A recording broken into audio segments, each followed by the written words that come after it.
अस्सलाम वालेकुम जनाब। आज आपको एक ख़ास बात बताने लगे हैं कि कुछ देर पहले हमने एक चीज़ शेयर की थी फेसबुक पे।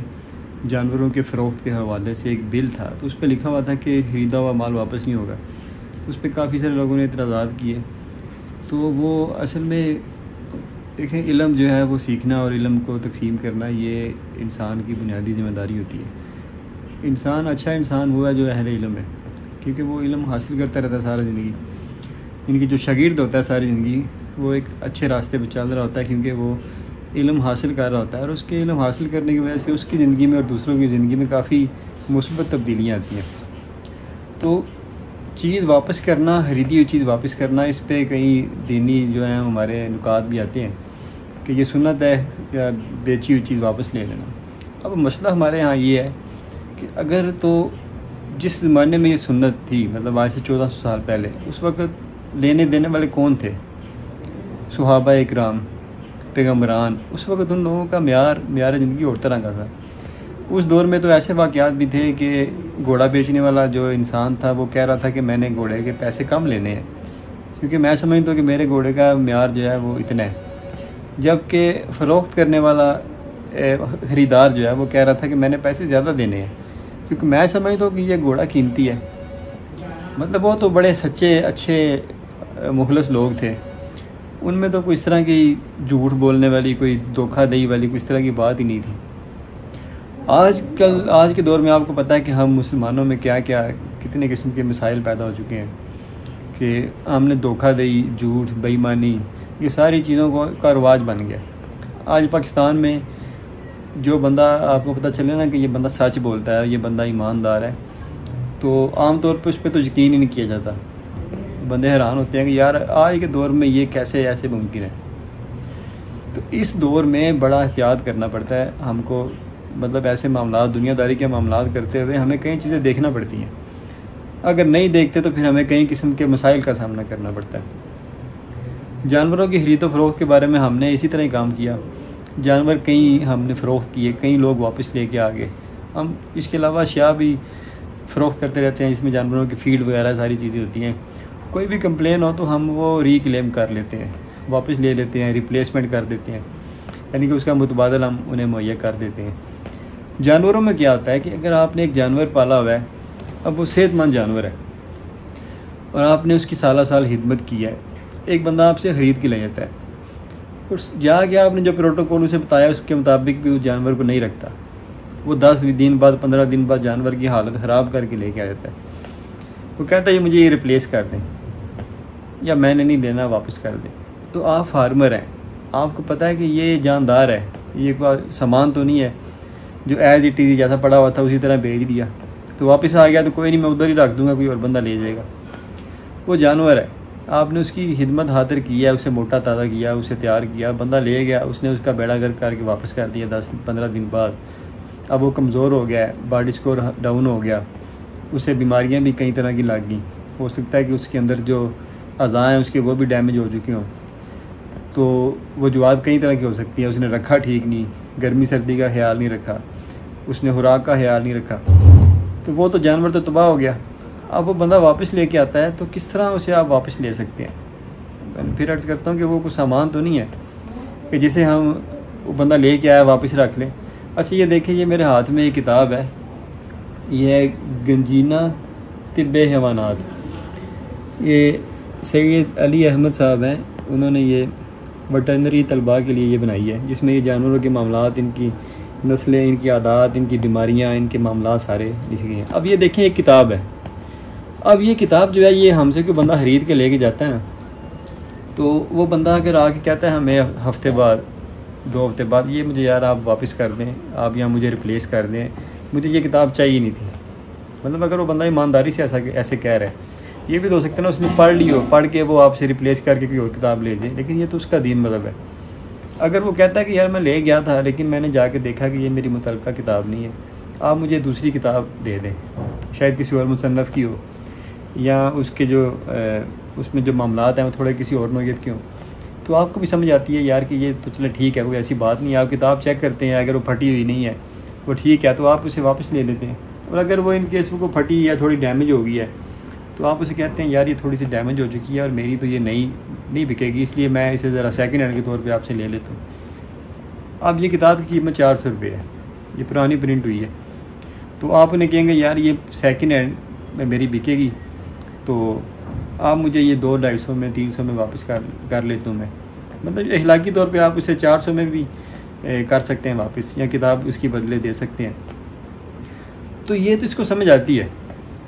अब जानवर जो होते हैं ना, उनके मामलात और तरह के होते हैं, उनकी इस तरह रिप्लेसमेंट नहीं होती। हाँ, अगर बंदा जानवर ले गया, उसने उसी हालत में वो वापस लेके आ गया, फिर भी आपको बाउंड नहीं है कि आप उससे वापस ले लें।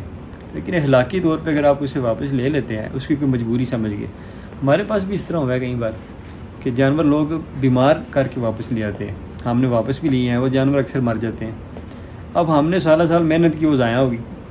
कुछ लोग जानवर सेहतमंद भी ले आते हैं, वो जाके रखते हैं, जाके जानवर एक आध हफ्ते बाद कहते हैं मुझे मुश्किल लगता है काम, या कोई और वजह बनती है, वो ले आते हैं। तो वो हमने कई बार वापस भी ले लिए हैं, कोई नहीं, उन्हें पैसे वापस कर दिए सारे, मतलब। तो कहने का मतलब है कि ये मुश्किल काम होता है, हर बात की नोयत होती है, उस नोयत को समझना चाहिए। अब ये किताब की मैं बात कर रहा हूँ, अब ये किताब में आप देखें कि इसमें खास बात भी है। ये देखिए, इसे हमने ओपन किया तो ये पढ़ें, ये मलक बुक डिपो है, उर्दू बाज़ार लाहौर। ये नीचे क्या लिखा हुआ है, फ़रोख्त शुदा कुतब वापस यहाँ तब्दील ना होंगी, बराए करम ख़रीदने से पहले अच्छी तरह इत्मीनान कर लें। अच्छा, ये देखें, ये किताब थी, इसके बारे में हम कह रहे हैं कि ये रिप्लेसमेंट इसकी हो जानी चाहिए। लेकिन होता क्या है कि हमारे अक्सर लोग पाकिस्तान में ख़ास तौर पे बदकिस्मती से इस तरह के लोग होते हैं कि वो आपको फिर कह लें कि नाजायज़ तौर पे आपसे फ़ायदा लेने की कोशिश करते हैं। तो फिर जो फ़रोख्त कुनिंदा होता है उसके लिए बड़े मसले बनते हैं। तो इसलिए बंदों, ये जो सारी चीज़ें लिखी होती हैं ना, ये बंदों के तजर्बात होते हैं कि जब तंग आ जाते हैं, फिर वो एक तहरीरी शक्ल में उसका वजूद बन जाता है एक चीज़ का कि यार ये कानून हमने अपना लिया, अब इस कानून के मुताबिक हम चलेंगे। तो ये जो किताब है, इस पे भी मतलब कि लिखा हुआ है कि जो नाशरीन है वो भी मशहूर लोग हैं, किताब भी अच्छी है, सारा भी ठीक है, लेकिन उस पर भी उन्होंने लिख दिया कि ये वापस यहाँ तब्दील नहीं होगी।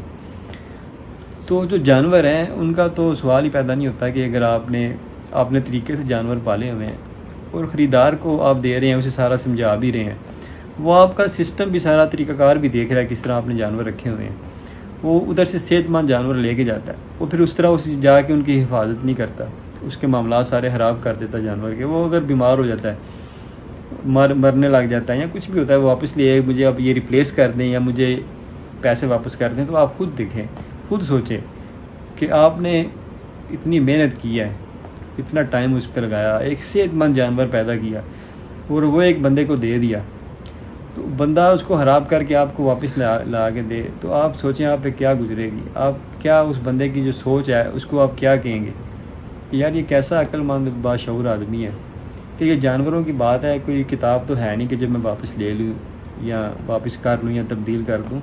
हालांकि लोग किताबें भी वापस वो तब्दील नहीं करते।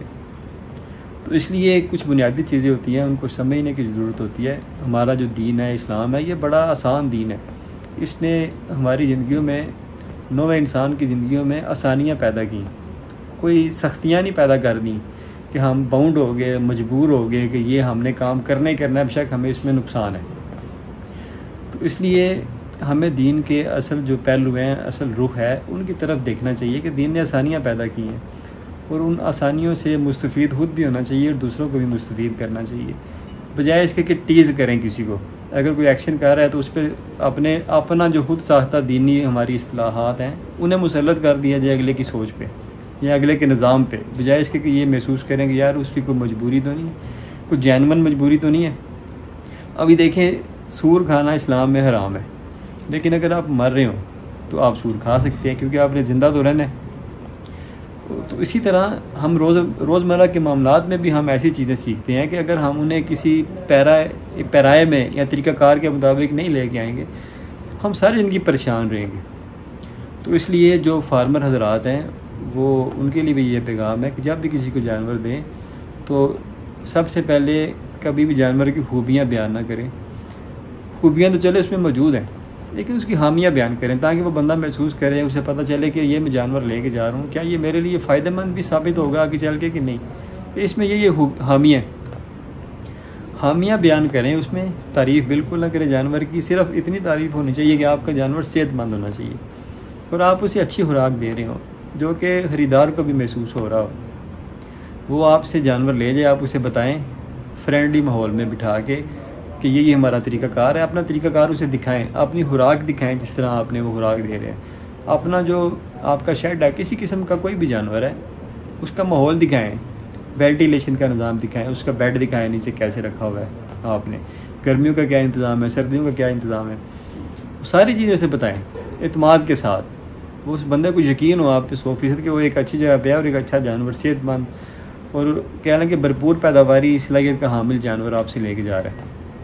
तो जब वो लेके जाए तो अखलाकी तौर पे वो उसको भी ये बात तस्लीम करनी चाहिए कि यार ये इन्होंने इतनी अच्छी खिदमत की है, इस फार्मिंग की, एक अच्छा जानवर तैयार किया और ये मुझे दे रहे हैं। मेरी भी ये किस्मत है कि मैं एक अच्छे सेटअप से एक अच्छा खूबसूरत सेहतमंद जानवर लेके जा रहा हूँ, अब मैं इसे संभालूँ जाके, और अगर मैं इस काबिल नहीं तो मैं लेके ना जाऊँ, और अगर मैंने जाके नहीं संभाला तो ये बीमार हो गया तो मैं इधर इन्हें आके कहूँ कि आप ये वापस ले लें, मेरा तो ख़राब हो गया। जिन्होंने इतनी मेहनत की, जिन्होंने इतना सरमाया खर्च किया, अब उसे आके कहें जी ये तो एक दीनी हुक्म है, ये आप वापस ले लें वरना आप गुनाहगार हो जाएंगे। तो मैं समझता हूँ ये ज़्यादती है और इस्लाम जो है वो हमें आसानियाँ तकसीम करने का जो है ना वो हुक्म देता है। इस्लाम में आसानियाँ, तकलीफ़ात और मुश्किलात नहीं है। तो इसलिए अपने मुसलमान भाइयों के लिए बिल्कुल इस तरह का रवैया नहीं अपनाना चाहिए कि जिसमें हम अपनी जो है वो ज़ाती एक सोच है वो अगले पे मुसलत कर दें, बजाय इसके कि उसके मामलात को समझे बगैर कि ये सुन्नत है, हर एक चीज़ ये सुन्नत है। और अक्सर लोग वो जिक्रकारी होते हैं सुन्नतों का कि जो जिन्हें ये भी नहीं पता होता कि ये सुन्नत मौक़दा है या कौन सी सुन्नत है, कि ये ज़रूरी भी है करना या नहीं ज़रूरी। अब कई सुन्नतें ऐसी होती हैं कि जो हम मामलात के मुताबिक जिसमें नरमी ला सकते हैं, कोई फ़र्ज़ तो नहीं है ना। तो इसलिए इन चीज़ों को महसूस करना चाहिए, हमेशा अपनी इस्लाह करनी चाहिए, दूसरे बंदे के मामलात को समझना चाहिए, उसकी पर्दा पोशी करनी चाहिए, और उसकी इस्लाह अगर करनी भी है तो ज़ाती तौर पे प्राइवेटली उसकी इस्लाह करनी चाहिए और प्रूफ के साथ करनी चाहिए। अहले इल्म होना चाहिए हमें, और फिर वो इल्म अगले तक पहुँचाना चाहिए कि अगर आप ये कर रहे हैं मामलात, तो इन मामलात को अगर हम इस तरीके से कर लें तो ये हमारे मामलात दुनिया में भी और आखिरत में भी दोनों लिहाज से हमारे मामलात में बेहतरी आ जाएगी। तो ये था हमारा जनाब छोटा सा पैगाम अपने हम वतनों के लिए कि आसानियाँ अल्लाह ताला हमें तौफीक दे कि हमें वो आसानियाँ मुहैया करे जैसे बाबा जी इशफाक अहमद साहब फरमाते थे, और हमें ये तौफीक दे कि हम उन आसानियों को लोगों तक पहुँचा सकें। तो हमें जनाब रखे अपनी दुआओं में याद। तो इंशाल्लाह मुलाकात होती रहेगी आपकी से किसी न किसी बकरियों के हवाले से किसी न किसी टॉपिक पे, तो मुलाकात होगी इंशाल्लाह। मौसम भी आजकल ठीक हो गया तो इंशाल्लाह कोशिश करेंगे कि वीडियोज़ वगैरह बनाने का सिलसिला भी दोबारा शुरू करें। हमें रखें दुआ में याद। अल्लाह हाफ़िज़।